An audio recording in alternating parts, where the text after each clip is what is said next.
توبة فيك أيضا ماضيا إن الحمد لله نحمده ونستعينه ونستغفره ونتوب إليه ونعوذ بالله من شرور أنفسنا وسيئات أعمالنا من يهده الله فلا مضل له ومن يضلل فلا هادي له ونشهد أن لا إله إلا الله وحده لا شريك له ونشهد أن محمدا عبده ورسوله اللهم صل وسلم وبارك عليه وعلى آله وأصحابه أجمعين يا أيها الذين آمنوا اتقوا الله حق تقاته ولا تموتن إلا وأنتم مسلمون يا أيها الناس اتقوا ربكم الذي خلقكم من نفس واحدة وخلق منها زوجها وبث منهما رجالا كثيرا ونساء واتقوا الله الذي تساءلون به والأرحام إن الله كان عليكم رقيبا يا أيها الذين آمنوا اتقوا الله وقولوا قولا سديدا يصلح لكم أعمالكم ويغفر لكم ذنوبكم ومن يطع الله ورسوله فقد فاز فوزا عظيما أما بعد فإن أصدق الحديث كتاب الله وخير الهدي هدي محمد صلى الله عليه وسلم وشر الأمور محدثاتها وكل محدثة بدعة وكل بدعة ضلالة وكل دلالة في النار ثم أما بعد chers frères et sœurs en islam chers téléspectateurs et auditeurs de Bonferré assalamu alaikum wa rahmatullahi ta'ala wa barakatuh. Soyez les bienvenus à l'écoute de votre émission islamique hebdomadaire ou plutôt votre école islamique, là où nous avons l'habitude de nous rencontrer et d'apprendre les uns des autres. J'ai prié Allah subhanahu wa ta'ala de nous faire profiter tous ensemble de ces quelques instants que nous allons passer ensemble dans sa voie, dans la recherche du savoir en vue de son application, afin que ce savoir ne soit pas un argument contre nous, mais plutôt un argument à notre faveur le jour où nous rencontrerons notre Seigneur Allah subhanahu wa ta'ala, يوم لا ينفع مال ولا بنون إلا من أعطى الله بقلب سليم, jour où ni bien ni enfant ne seront d'aucune utilité hormis pour celui qui regagne son Seigneur avec un cœur saint. Rappelons-nous notre triple responsabilité envers le savoir. La première responsabilité donc c'est de l'acquérir, la deuxième responsabilité c'est de l'appliquer et la troisième responsabilité c'est de le transmettre aux autres comme il nous a été transmis par les prédécesseurs et ce conformément à la recommandation de notre prophète et bien-aimé Mohammed sallallahu alayhi wa sallam lorsqu'il dit Ballighu anni walau aya, transmettez de ma part ne serait-ce qu'un verset. Qu'Allah subhanahu wa ta'ala nous bénisse tous, qu'il bénisse nos vies, qu'il bénisse nos familles, qu'il bénisse nos enfants, qu'il bénisse nos œuvres, qu'il bénisse davantage notre cher pays le Niger et son peuple et qu'il nous conforme davantage à sa sainte volonté partout et toujours. Amin ya rabbal alamin. Ceci dit, chers frères et sœurs en islam, le thème de notre émission de ce soir est le même comme la semaine passée, à savoir comment maintenir le contact avec Allah subhanahu wa ta'ala, donc la deuxième partie par la volonté d'Allah subhanahu wa ta'ala.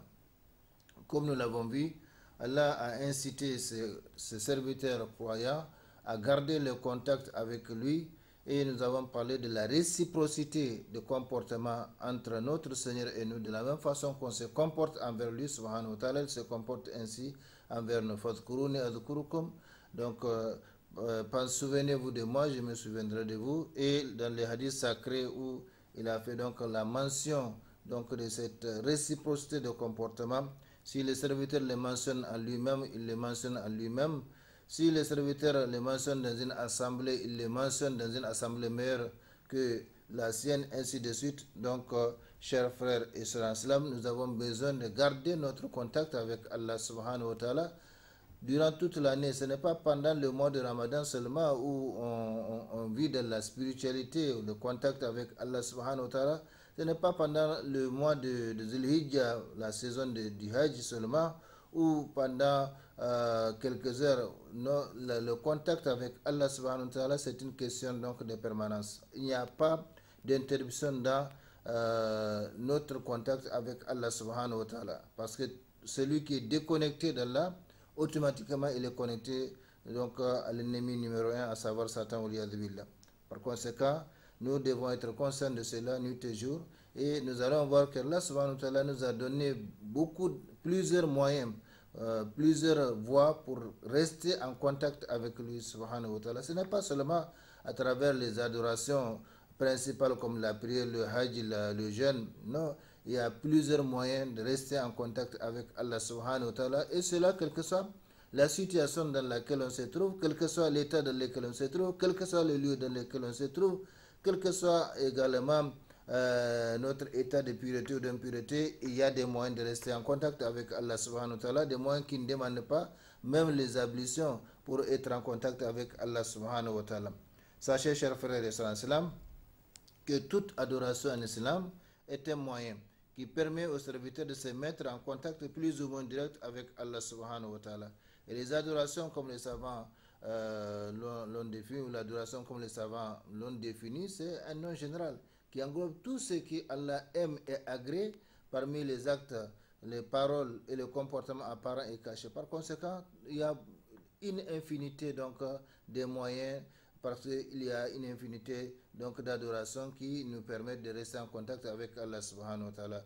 Donc toute adoration en islam est un moyen qui permet aux serviteurs de se mettre en contact plus ou moins direct avec Allah subhanahu wa ta'ala. Allah, le Dieu absolu, le maître de l'univers. Cependant, les adorations suivantes occupent une place privilégiée dans ce domaine. Donc, comme j'ai dit, il y a beaucoup d'adorations, parce que l'adoration, comme les savants l'ont défini, c'est justement tout ce qui plaît à Allah subhanahu wa ta'ala. Et ce qui plaît à Allah subhanahu wa ta'ala, c'est beaucoup. On ne peut pas faire l'énumération, mais les adorations suivantes occupent une place privilégiée dans ce domaine, dans le domaine donc du contact, du maintien du contact avec Allah subhanahu wa ta'ala. Le premier moyen, c'est le dhikr. C'est le dhikr comme nous allons le voir, et comme Allah subhanahu wa ta'ala a dit, nous l'avons rappelé lors de l'émission passée, fadhkuruni adhkurukum. Donc le dhikr, et le dhikr c'est la mention que fait le fidèle serviteur de son Seigneur à travers les différentes formes d'adoration. Donc le dhikr est global, le dhikr est général et englobe toutes les adorations. La prière est un dhikr, le jeûne est un dhikr, le hajj est un dhikr, l'aumône est un dhikr, la recommandation du bien est un dhikr, la censure du mal est un dhikr. Donc c'est un moyen général, et comme je l'ai dit, qui ne demande même pas d'être donc en pureté majeure ou mineure pour donc sa pratique. Par conséquent, ça c'est le premier moyen. Donc nous allons Inch'Allah y revenir, surtout sur les dhikr, également sur l'invocation. Alors l'invocation, c'est encore, ça fait partie du dhikr. L'invocation, c'est la demande. C'est donc demander à Allah subhanahu wa ta'ala la résolution de quelque chose, demander à Allah subhanahu wa ta'ala l'obtention de quelque chose, demander à Allah subhanahu wa ta'ala la protection contre ce dont on a peur ici-bas et dans l'au-delà, ainsi de suite. Donc l'invocation. Ça s'appelle ad-du'a. C'est donc ça fait partie du dhikr, comme je l'ai dit, le dhikr englobe tout, mais l'invocation est une adoration particulière. Allah subhanahu wa ta'ala l'a recommandé à travers le noble Coran, et également le prophète sallallahu alayhi wa sallam l'a recommandé. Donc le dhikr, l'invocation, votre Seigneur a dit invoquez-moi, appelez-moi, demandez-moi. Donc l'invocation, c'est une adoration. Et celui qui refuse de demander à Allah subhanahu wa ta'ala, cela veut dire qu'il fait preuve de suffisance. Or, personne, aucune créature ne peut se suffire par rapport à Allah subhanahu wa ta'ala. Nous sommes tous besogneux par rapport à Allah subhanahu wa ta'ala. Ya ayyuhan nas antumul fuqara ila Allah, comme Allah subhanahu wa ta'ala a dit. Donc nous sommes besogneux par rapport à Allah subhanahu wa ta'ala. Quel que soit notre avoir, quel que soit notre savoir, quel que soit notre famille, quel que soit notre pouvoir, quel que soit notre position sociale, familiale, etc. Nous sommes faibles, nous sommes impuissants, nous sommes besogneux par rapport à Allah subhanahu wa ta'ala, parce que le verset n'a pas fait donc d'exception. Antumul fuqara wallahu huwal ghaniyul hamid. Donc le deuxième moyen, c'est l'invocation. Cette invocation est recommandée par Allah subhanahu wa ta'ala, et cela dans toutes les situations, dans tous les états. Nous avons besoin donc de cette invocation, de la prière, donc l'invocation, demander à Allah subhanahu wa ta'ala. Et c'est pourquoi nous apprend à travers la lecture de la Surat al-Fatiha, nous apprend à l'invoquer. Ihdina surat al-mustaqim, surat al-ladhina an'amta alayhim, ghayril maghdubi alayhim waladdallin. C'est une invocation. Donc nous demandons à Allah subhanahu wa ta'ala cela à travers toutes les unités de nos prières, parce que la lecture de la Fatiha et interviennent dans toutes les unités de la prière. Donc, parmi les moyens qui permettent donc, de rester en contact de façon privilégiée, particulière, avec Allah subhanahu wa ta'ala, il y a donc les dhikrs, il y a l'invocation, ad-du'a, il y a également la prière, as-salah, comme Allah subhanahu wa ta'ala l'a dit. Donc c'est un entretien avec Allah subhanahu wa ta'ala. Quand on commence à prier, eh bien on s'entretient avec Allah subhanahu wa ta'ala, et c'est face à face où cet entretien durera tant que on est dans la prière, ou tant qu'on garde donc sa pureté, comme les hadiths le disent. Donc la prière, au sens général du mot, que ce soit la prière obligatoire, que ce soit la prière surrogatoire facultative. D'ailleurs, comme le hadith le dit, mon serviteur ne s'approche pas de moi par quelque chose de plus aimé de moi que ce que je lui prescris, et il ne cesse de se rapprocher de moi par des œuvres surrogatoires, donc des œuvres facultatives que je ne lui ai pas imposées, jusqu'à ce que je l'aime. Donc c'est la voie pour être aimé d'Allah subhanahu wa ta'ala, les œuvres surrogatoires, même si la prière n'est pas la seule œuvre facultative, mais c'est l'une des œuvres, en tout cas, privilégiées dans ce domaine, dans ces domaines, donc les domaines du contact, du maintien du contact avec Allah subhanahu wa ta'ala. Surtout la prière nocturne, au moment où les gens dorment, au moment où personne ne nous voit, nous sommes tous seuls avec Allah, avec notre Seigneur Allah subhanahu wa ta'ala. Nous prions, nous l'invoquons, nous faisons son dhikr. Voilà donc les moyens qui nous permettent de rester, de maintenir le contact avec Allah subhanahu wa ta'ala. Et grâce à ces petits efforts que nous fournissons pendant que les gens dorment, ou même si tout le monde est réveillé, il n'y a pas de problème. L'essentiel, c'est la sincérité, c'est al-ikhlas, c'est l'exclusivité de l'adoration pour Allah subhanahu wa ta'ala. Nous n'adorons pas Allah subhanahu wa ta'ala pour chercher l'agrément de quelqu'un, pour chercher l'approbation de quelqu'un, pour chercher que les gens racontent, que les gens voient. Au contraire, on cherche plutôt l'agrément, la satisfaction, la récompense d'Allah subhanahu wa ta'ala. Et c'est pourquoi plus on est seul avec Allah subhanahu wa ta'ala, plus l'adoration est sincère, plus on est proche de lui subhanahu wa ta'ala. Donc le dhikr, l'invocation, la prière, quatrième moyen qui nous permet d'être en contact direct avec Allah subhanahu wa ta'ala, la lecture et l'écoute du noble Coran. Donc le fait de lire le Coran, c'est recommandé. Et celui qui lit le Coran s'entretient avec Allah subhanahu wa ta'ala. Et Allah s'adresse à lui à travers donc ces versets législatifs et ces versets législatifs contenus dans le Coran. La méditation, c'est le cas des versets donc cosmiques.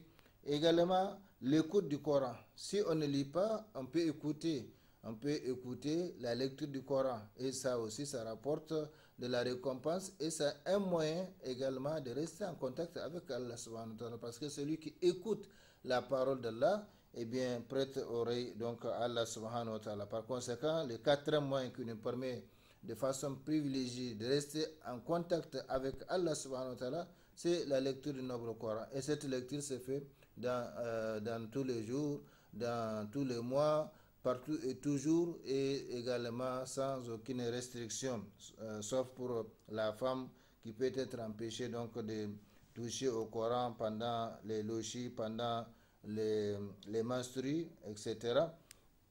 Donc la lecture et l'écoute du noble Coran, c'est le quatrième moyen. Le jeûne Siyam, donc c'est un moyen, sinon un des moyens privilégiés ici pour rester en contact, parce que quand on jeûne, eh bien c'est de l'aube au coucher du soleil. Donc durant tout cet intervalle de temps, nous restons en contact avec Allah subhanahu wa ta'ala. Même si nous ne faisons rien, même si nous ne disons rien, même si on ne fait pas de mouvement, eh bien le jeûne, le seul fait d'observer le jeûne, eh bien c'est un moyen de contact avec Allah subhanahu wa ta'ala, c'est un moyen de maintenir le contact avec Allah subhanahu wa ta'ala. C'est pourquoi donc l'invocation du jeûneur est exaucée, parce qu'il est en contact direct avec Allah subhanahu wa ta'ala. Et la réalité du jeûne, il n'y a que Allah qui la connaît, et c'est pourquoi il a dit toute œuvre du fils d'Adam, kul amal ibn Adam lahu illa som fa innahu li wa ana ajiz bihi comme a fait al-hadith. Donc toute œuvre du fils d'Adam lui appartient, hormis le jeûne. parce que la réalité du jeûne n'est connue que d'Allah subhanahu wa ta'ala. Quelqu'un peut cracher devant les autres, quelqu'un peut prétendre qu'il jeûne devant les autres, mais en cachette il mange, il boit. Eh bien, Allah subhanahu wa ta'ala, il n'y a que lui seulement qui peut donc connaître la réalité de notre jeûne. Donc le jeûne est un moyen privilégié qui permet donc de maintenir le contact avec Allah subhanahu wa ta'ala sans un autre effort. C'est-à-dire dès qu'on observe le jeûne, eh bien, on est en contact avec Allah subhanahu wa ta'ala parce que le jeûne nous empêche donc de manger et de boire et nous savons que c'est à cause d'Allah subhanahu wa ta'ala. C'est parce que nous observons une adoration privilégiée que donc le siam. Par conséquent, chers frères et sœurs en islam, parmi également les moyens de contact privilégiés, il y a le Hajj, l'accomplissement du Hajj qui est donc un pilier fondamental parmi les piliers fondamentaux de l'islam. Le Hajj, depuis la sortie du pèlerin jusqu'à son retour chez lui, eh bien, il est dans l'adoration d'Allah subhanahu wa ta'ala.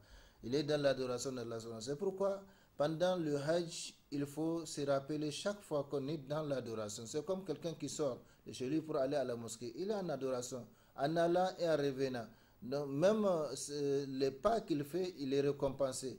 Et avec les pieds droits, on lui inscrit une bonne action. Avec les pieds gauches, on lui efface une mauvaise action.